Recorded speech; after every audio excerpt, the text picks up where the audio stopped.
ജീവിതത്തിൻ്റെ യഥാർത്ഥ സുഖവും സമാധാനവും.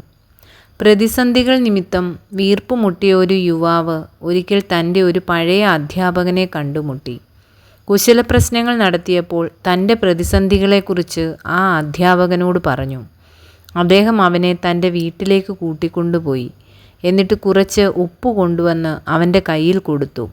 അതിനെ 2 തുല്യ പങ്കായി വിഭാഗിക്കുവാൻ ആവശ്യപ്പെട്ടു. അവൻ അങ്ങനെ ചെയ്തു.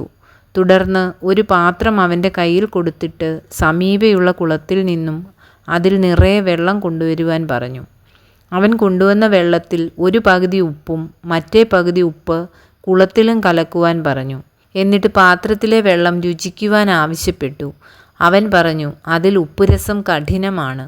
തുടർന്ന് കുളത്തിലെ വെള്ളം രുചിക്കുവാൻ പറഞ്ഞു. പക്ഷേ അതിന് ഉപ്പിൻ്റെ രുചി അനുഭവപ്പെട്ടില്ല.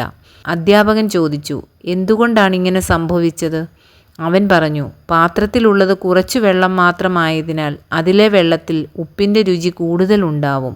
കുളം കൂടുതൽ ആഴവും വിസ്തൃതവുമുള്ളതായതിനാൽ അതിൽ വളരെയേറെ വെള്ളമുണ്ടല്ലോ, അതുകൊണ്ടാണ് ഉപ്പിൻ്റെ രുചി അനുഭവപ്പെടാഞ്ഞത്.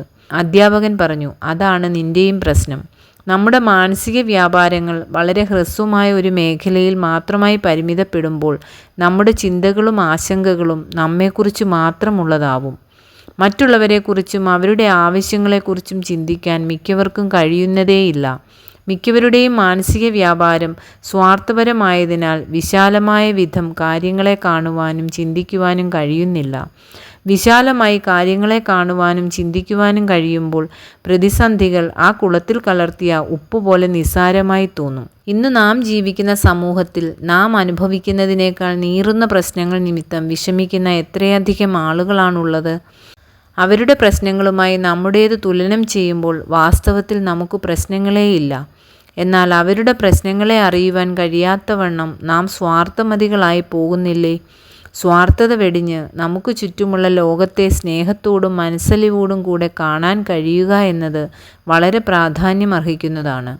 മറ്റുള്ളവരുടെ നന്മയെക്കുറിച്ച് ചിന്തിക്കുവാൻ കഴിയാത്തവർ സ്വന്തം പ്രശ്നങ്ങളിൽ കുടുങ്ങി ഭഗ്നാശരായി തീർന്നു പോകും. സാമൂഹിക വിഷയങ്ങളിൽ ഇടപെടുന്നത് തലവേദനയുണ്ടാക്കുമെന്ന് പറഞ്ഞ് സ്വന്തം കാര്യം മാത്രം നോക്കി ജീവിക്കുവാൻ ശ്രമിക്കുന്നവരുണ്ട്. എന്നാൽ സാമൂഹിക കാര്യങ്ങളിൽ ഇടപെടുന്നതിനേക്കാൾ കൂടുതൽ പ്രശ്നങ്ങളിൽ അവർ അകപ്പെടുകയേ ഉള്ളൂ. ജീവിതത്തിൻ്റെ യഥാർത്ഥ സുഖവും അനുഗ്രഹവും മറ്റുള്ളവരുടെ നന്മയ്ക്കായി ജീവിക്കുന്നതാണെന്നത് മനസ്സിലാകാതെ പോകുന്നതാണ് നമ്മുടെ പ്രശ്നം. അതിനാൽ മറ്റുള്ളവരുടെ നന്മയ്ക്കായി ജീവിക്കാൻ നമ്മുടെ ജീവിതത്തെ സമർപ്പിക്കാം. അങ്ങനെ യഥാർത്ഥ ശാന്തിയും സുഖവും അനുഭവിക്കാൻ ഇടയാകട്ടെ.